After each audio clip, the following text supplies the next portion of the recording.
Ipinakilala ngayong umaga si Undersecretary Nicolas Torre III bilang bagong General Manager ng MMDA sa isinagawang flag raising ceremony ng ahensya. Sa kanyang unang mensahe, nagpasalamat si Torre kay Pangulong Ferdinand Marcos Jr. sa tiwalang ibinigay sa kanya at sinabi niyang handa siyang maglingkod sa bagong yugto ng kanyang karera sa gobyerno.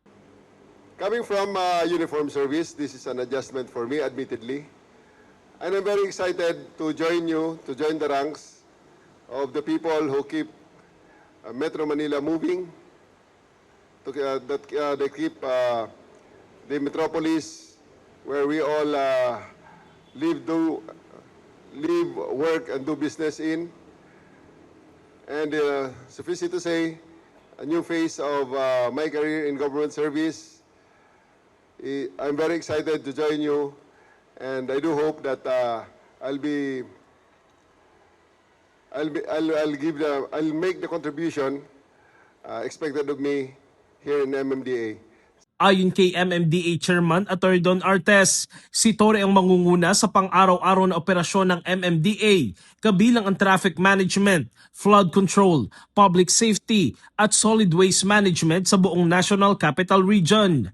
Makikipag-ugnayan din si Torre kay DPWH Secretary Vince Dizon upang masiguro ang aktibong partisipasyon ng MMDA sa lahat ng flood control projects mula plano hanggang matapos ang proyekto. Personal ding pamumunuan ni Torre ang traffic enforcement at clearing operation sa mga pangunahing kalsada at daluyan ng tubig. Ipapatupad niya ang 3 E ng traffic management, engineering, education at enforcement para sa mas ligtas at maayos na daloy ng trapiko. Dahil sa kanyang karanasan sa pulisya, inatasan din siyang palakasin ang disiplina ng mga traffic enforcer at pamunuan ang investigasyon sa mga reklamo ng katiwalian at maling gawain sa loob ng ahensya. Si Torre din ang magsisilbing opisyal na spokesperson ng MMDA at haharap sa mga panayam para sa ahensya.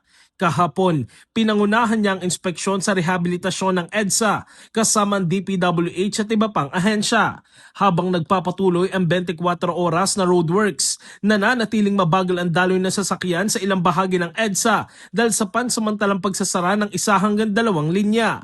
Pero ayon sa MMDA, mas bumilis at mas naging maayos ang biyahe sa EDSA busway matapos kumpunihin ang mga inner lane. In the heart of changing lives, ako si Brigada Jigo Custodio ng 105.1 Brigada News of Manila, the Music and News Authority.